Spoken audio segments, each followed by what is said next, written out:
The story begins with a blinding flash from the heavens. A meteor, glowing like a living ember, rips through the night sky and crashes into a remote lighthouse on the southern coast of the United States. The impact is silent at first. But then something begins to spread. A strange, transparent field radiates outward, twisting the air like heat over desert sand. It shimmers, alive, breathing, pulsing. The phenomenon becomes known as the shimmer. No one knows what it is. Scientists send drones, they vanish. They send soldiers, they never return. The field continues to grow, slowly consuming forests, rivers, and abandoned towns. What lies inside defies every law of physics. Radio waves can't escape. Compass needles spin wildly. The place eats light and bends time. Then, a year later, something impossible happens. A man appears. His name is Kane, a special forces soldier who vanished months ago during a secret mission into the shimmer. His wife, Lena, a cellular biologist and former army veteran, has mourned him as dead. But one rainy afternoon, she looks up from painting their bedroom walls and sees him standing in the doorway. He looks different, pale, still. Like a man underwater.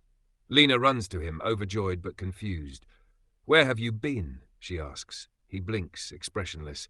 "I don't know." He can't remember how he came home or where he's been. He drinks water mechanically, his hands trembling. Then suddenly, blood begins to fill his mouth. His pulse spikes. He collapses. Lena panics, calling an ambulance. But before help arrives, black government vans surround the house. Men in hazmat suits rush in. Lena and Kane are sedated and taken away. When Lena wakes up, she's in a sterile, windowless room. A scientist in a white coat stands before her, calm, unreadable. Her name is Dr. Ventris. "You're at Area X," she says, "a research facility next to the shimmer." Through the glass window, Lena sees the horizon, glowing faintly, a bubble of color rippling across the landscape. Ventris explains, the shimmer is expanding faster than expected. They don't know what's causing it. They don't know how to stop it. "What about the teams that went in before?" Lena asks. "All lost," Ventris replies, "except your husband." Kane lies in a medical bed behind a sealed door, hooked to machines. His organs are shutting down, his blood chemistry unrecognizable. Whatever he brought back from the shimmer is killing him. Lena feels a heavy guilt pressing on her chest. She and Kane had grown distant before his mission. Her own affair had fractured their marriage. Now he's dying, and she never had the chance to make things right. She wants to understand what happened to him. Ventris tells her a new team will enter the shimmer soon. A small, specialized group, all women, all scientists. Josie Radek, a quiet physicist. Anya Thorensen, a tough paramedic with a sharp temper. Cass Shepard, a geologist and psychologist. Dr. Ventris herself, leading the expedition.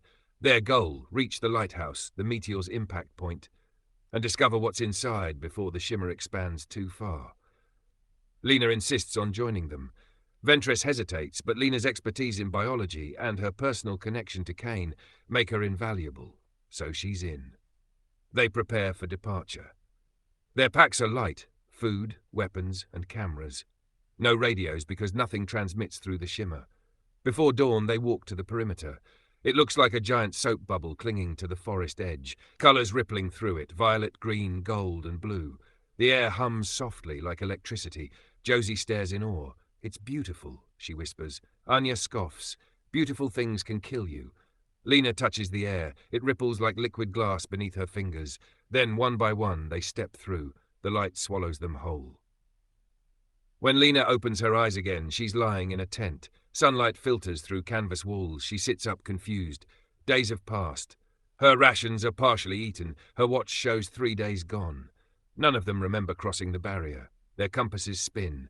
Their GPS shows nonsense. The forest around them is wrong.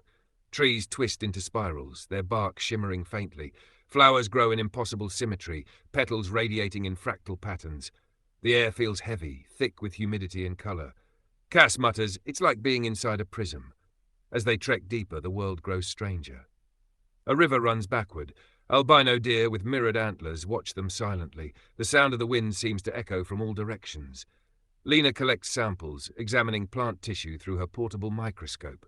She freezes. The cells contain human DNA. "How can this be?" she whispers.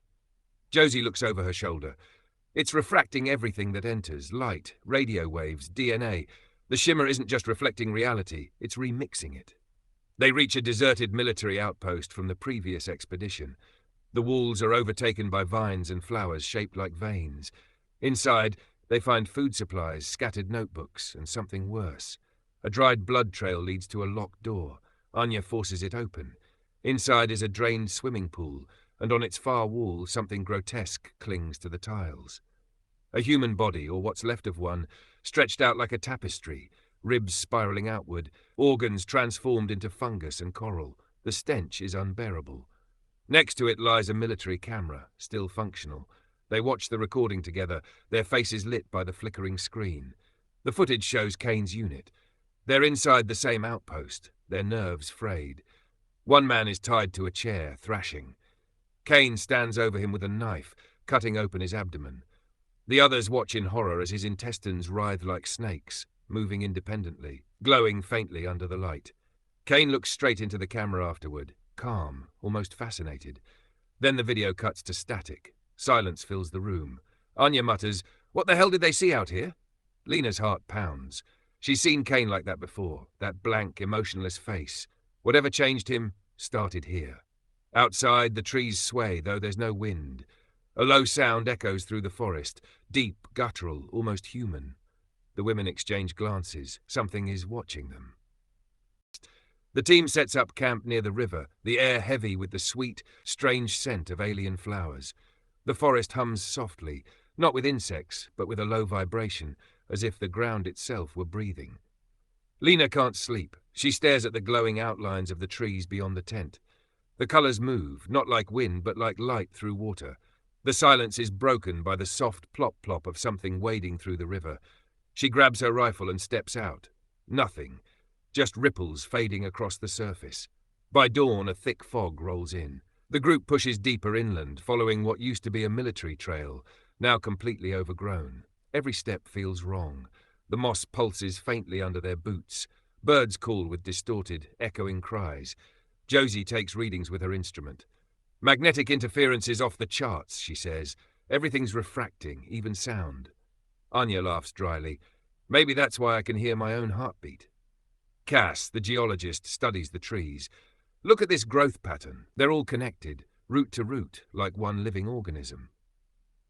Ventress stays silent, eyes fixed on the horizon. Her focus is absolute, but there's something off about her. A quiet urgency, as if she's walking toward death with purpose. Around midday, they reach an abandoned building covered in moss. On the walls, something like mold grows, except it moves when the light hits it. Lena takes a sample. Under her portable microscope, she sees something terrifying. The fungal cells are dividing at an impossible rate, forming new patterns that resemble human tissue. "It's mutating everything," she says. "The shimmer is blending genes, plant, animal, human. It's rewriting life." Anya mutters, "So basically, this whole place is cancer." They fall silent. No one laughs this time. That night, the horror comes. They hear a distant scream, human, echoing through the forest. Cass jumps up, flashlight in hand. "Someone's alive!" she cries, and runs toward the sound. The others follow, rifles raised, but the forest twists around them like a maze. The screaming stops. Then something crashes through the trees. It's enormous, a beast with the body of a bear but no skin, its muscles glistening with patches of moss. Its face is skull-like, half human, half animal. The creature roars, but the sound is not a roar. It's a scream. Cass's scream. The sound freezes their blood. The creature charges. Bullets fly, but it barely slows. Cass is gone in seconds, dragged into the darkness, her screams echoing long after she's dead. The survivors run. By morning, they find what's left of Cass, only bones and blood, scattered across the reeds. Anya begins to unravel. She accuses Lena of hiding something, of knowing more than she's admitting. "Your husband was part of this," she yells. "You knew what we'd find." Lena stays quiet, guilt flooding her. Ventress doesn't intervene. She only says coldly, "We keep moving. The lighthouse is the source. Answers are there." But the cracks are showing. The shimmer isn't just changing the world outside, it's changing them. Josie notices patterns forming on her arms, faint, like scars glowing under the skin. Her blood vessels shimmer with light. "It's inside us now," she says. "We're not immune." Lena examines her own hands, the same faint glow. Microscopic samples of their own cells reveal shifting DNA, unstable, refracting like light through crystal. They are becoming part of the shimmer. They reach a field of wildflowers unlike anything on Earth. The plants are arranged in shapes that mimic human bodies, tall, slender, posed like statues. Josie studies them in awe. "These are plants with human genetic structure," she whispers. "DNA cross-contamination." The thought is horrifying, but also strangely beautiful. They camp nearby, exhausted. Anya grows paranoid, whispering to herself. She stares at Lena in the dark, her eyes wide, trembling. "You're not you anymore," she says. "None of us are." Lena tries to calm her, but Anya's hand shakes violently as she raises her rifle. "You lied about him," she snaps. "About Kane." Before anyone can react, Anya knocks Lena unconscious. When Lena wakes, she's tied to a chair in the cabin. Anya's pacing, sweating, muttering, "It's inside her, inside all of us. We're not human anymore." Ventress and Josie sit against the wall, terrified. Anya demands they confess what's happening. She's unraveling completely, the shimmer eating her sanity from the inside. Then a sound comes from outside, that same guttural growl, half-raw, half-human scream. The door explodes inward. The creature, that bear thing, lunges through, knocking Anya aside. Its skull-like head turns toward them, and then it screams. Cass's voice. "Help me," the creature moans, in Cass's voice. The sound paralyzes them. The bear opens its mouth, revealing human teeth fused inside its jaw. Anya fires wildly, but the creature crushes her throat in one swipe. Lena grabs her rifle and empties the clip into its skull until it collapses, twitching. The echo of Cass's scream lingers even as the beast dies. No one speaks for a long time. Later, Josie breaks the silence. "It's not just mixing our DNA," she says softly. "It's copying us. That's why it screamed with her voice. It absorbed her." Lena stares at the dead creature. Inside its skull, bone and plant matter intertwine. The boundary between life and death, between human and animal, doesn't exist here anymore. Ventress stands at the window, looking toward the glowing horizon. "The lighthouse," she says. "That's where this ends." She turns to Lena, her eyes hollow. "I need to go there alone." But Lena refuses. "You'll die out there." Ventress only smiles faintly. "We're dying already." As they prepare to move on, Josie hesitates. "I think I understand it now," she says, looking at the flower-covered human shapes. "It's not destroying. It's transforming. It's making something new." Lena watches as Josie walks into the garden. The sunlight flickers, and for a moment, Lena sees flowers blooming on Josie's arms, petals sprouting from her veins. Then Josie vanishes among the humanoid plants, her body dissolving into the shapes around her, until only blossoms remain swaying gently where she once stood. Lena whispers her name. No answer. Only the rustle of leaves, the soft hum of the shimmer breathing. Now, only Lena and Ventress remain, and the lighthouse awaits. The origin of everything, the heart of the impossible, the place where the shimmer began, and perhaps where it will end. End of Act 2, 1030, Descent to the Lighthouse. The air thickens as Lena moves closer to the coastline. The forest has melted into glass, trees twisted into crystalline forms, their trunks shimmering like liquid metal under the fading sun. Even the ground sparkles faintly, as if light itself is buried beneath the soil. The silence here feels sacred, heavy, like the world is holding its breath. Somewhere ahead lies the lighthouse, the epicenter of everything, and inside it, the answer to what destroyed Kane and what may soon consume the earth. Lena walks alone now. Ventress had gone ahead hours ago, determined to reach the source before her body gives out. She's sick, terminal, but her eyes burned with strange conviction. "I need to see what it really is," she'd said. "What's at the bottom of all this?" Now, as Lena moves along the shore, the ocean itself glows. The waves roll in with a soft golden hue, refracting light through the air. It's like walking inside a dream, or the memory of one. The lighthouse rises before her, half buried in glassy sand, its outer walls warped by color and age. It stands like a monument to the unknown. At its base lies a crater, a charred pit of fused rock where the meteor first struck. The air hums with energy, vibrating through her bones. Lena steps closer. Inside, the walls are blackened by fire, fused with strange growths, coral-like structures that pulse faintly with light. The interior feels alive, like the inside of a body, and on the floor she finds something human, a skeleton. burned almost to ash, sitting against the wall beside a scorched video camera. Lena kneels, trembling. She knows the camera. It's Kane's. She presses play. Static. Then Kane's voice, calm, quiet, broken. Open quote. If you ever see this, Lena, I want you to know, it wasn't me anymore. Close quote. He looks into the lens, his eyes hollow and distant. His hands tremble as he speaks, words coming slow, almost detached. Open quote. The shimmer, it's not destroying. It's making copies. Everything duplicates. Cells, thoughts, even us. Close quote. He pauses, glancing to his side, as if someone else is standing there. Then he smiles faintly. Open quote. If I burn, maybe the copy will live. Close quote. Kane pulls the pin from a grenade, hands the camera to the figure beside him, another Kane, identical in every way, and whispers, "Find Lena." The grenade flashes. Fire fills the frame. The original Kane burns alive. The copy stands in silence, watching the flames. Lena's breath catches. The man who came back to her, the one who's dying in the lab, is not her husband. She drops the camera. It clatters against the floor, echoing into the silence. Then, from deeper inside the lighthouse, a faint light pulses. A low hum grows louder, resonating like a heartbeat. Lena raises her rifle and follows it into the crater below. The passage narrows, leading into a circular chamber of smooth stone, or what once was stone. The walls move gently, like skin under breath. Dr. Ventress kneels in the center, staring into a glowing fissure in the floor. Her face is calm, but her voice trembles. Open quote. It's not like us, she says. It's something new, something that doesn't need meaning or direction, just growth. Close quote. Her body begins to flicker with light. Her skin ripples as if something beneath it is trying to emerge. She turns to Lena, and her eyes glow white. Open quote. It's not destroying, it's changing everything. Close quote.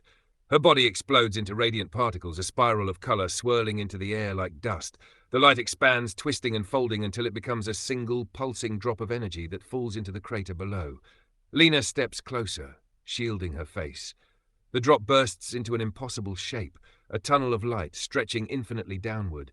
Inside it, a figure begins to form, something humanoid, smooth, faceless, metallic. The creature rises slowly, like liquid mercury taking form. Its movements are fluid, silent, hypnotic. It reflects Lena's face perfectly, but distorted, as if she's looking at herself in rippling water. She raises her weapon, fires. The bullets vanish into the air, absorbed by the creature's body like raindrops. The thing begins to mimic her. When she steps back, it steps forward. When she breathes, it breathes. When she stumbles, it stumbles. It's not attacking, it's copying. Lena tries to run, but the creature blocks her path, mirroring every move with eerie precision. The more she fights, the closer it becomes, until she can feel its cold surface pressing against her, moving with her heartbeat. Her breath quickens. It quickens. Her eyes widen. Its eyes widen, though it has none. The sound of her own fear fills the chamber.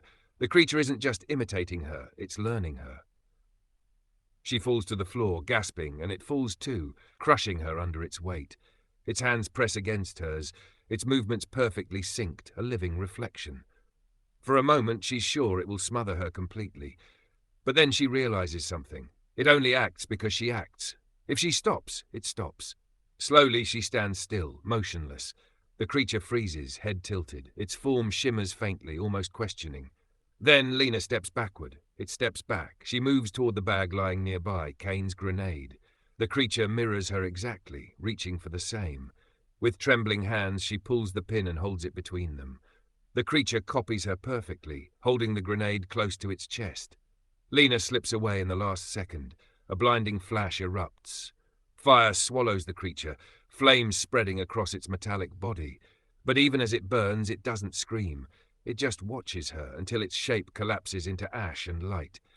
The explosion ignites the walls, and the fire spreads upward, out through the cracks of the lighthouse. The shimmer begins to collapse. The air bends and folds, then shatters like glass. Lena escapes as the structure burns behind her, the entire horizon glowing white. Then, silence. When she looks back, the field is gone. The shimmer has vanished. Only smoke remains where the alien light once stood. Later, she wakes in a quarantine room at Area X. Doctors surround her. They tell her the shimmer disappeared completely after the explosion. Ventress and the rest of the team are gone. Only she survived. She asks about Kane, the one who returned before her mission. He's alive, weak but conscious. Lena goes to see him. He sits on the bed, his face pale but peaceful. He looks at her with gentle confusion. "You're not Lena, are you?" he whispers. She stares at him, her reflection flickering faintly in his dark eyes. "I don't think I am," she replies softly. 1,000 words. The burning night sky shimmered with the strange hues of the shimmer's last breath. Flames and colour collided, devouring the forest in an alien fire that danced like liquid light. Lena stumbled out of the cave, her heart pounding. She gasped for air, the heavy scent of ash and ozone choking her lungs. Behind her, the lighthouse burned, its structure bending and twisting like it was made of glass instead of stone. The doppelganger was gone. Or was it?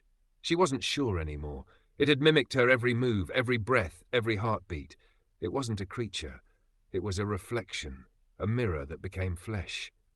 When she had pulled the phosphorus grenade's pin, the creature had clung to her, its metallic skin igniting into brilliant fire. She had barely escaped the blaze, but as she watched it burn, she'd seen something terrifying. It didn't scream. It only watched her, as if understanding something deeply human for the first time. Now, outside, Lena stood beneath a sky tearing itself apart. The shimmer was collapsing, folding in on itself like a dying star. Its edge of iridescent light wavered and began to retreat, shrinking toward the lighthouse. Everything it had touched, plants, trees, even the air, was being drawn back, unmade, like the world was being erased from existence. Lena fell to her knees, exhausted. She looked at her trembling hands. Her skin shimmered faintly in the light. Was it real, or was the shimmer now inside her? A sudden memory flickered, Kane's face, pale and broken in the video. The man she'd loved, but not the man who came back. That version had self-destructed in the lighthouse, and the one who returned was something else, something born of the shimmer. Her heart twisted as realization dawned. If that was not Kane, then who am I now? At dawn, Lena stumbled out of the forest's edge. The sky was clearer than it had been in weeks, the strange colors gone, replaced by pale sunlight. A military convoy waited outside the quarantine zone. The scientists and soldiers stared at her in shock. She was the only one who had returned. Inside a sterile debriefing room, Dr. Lomax leaned forward, recording her story. Open quote, "You're saying the shimmer was changing everything, including DNA?" Close quote. Lena nodded weakly.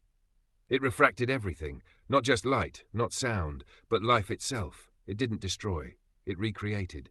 Lomax frowned. And what about the others? Her eyes darkened. Gone, or changed. There's no one left. He studied her, pen still. But the shimmer disappeared after the explosion. It's gone now. She didn't answer.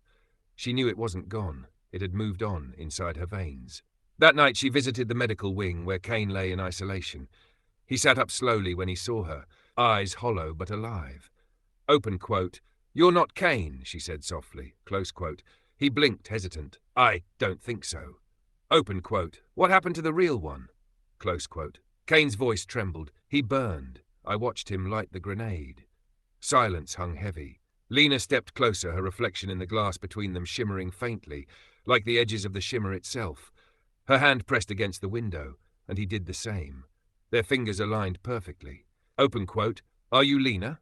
Kane asked quietly. Close quote, her lips parted. "I don't know." Their eyes met, and in that instant their irises both shimmered, the same kaleidoscopic glow of the anomaly that had consumed the world. Outside, a soldier glanced at the monitors. The readings spiked, something pulsed in Lena's bloodwork, something alive. Deep beneath the ruins of the lighthouse, unseen by any human eye, a spark of strange light flickered again.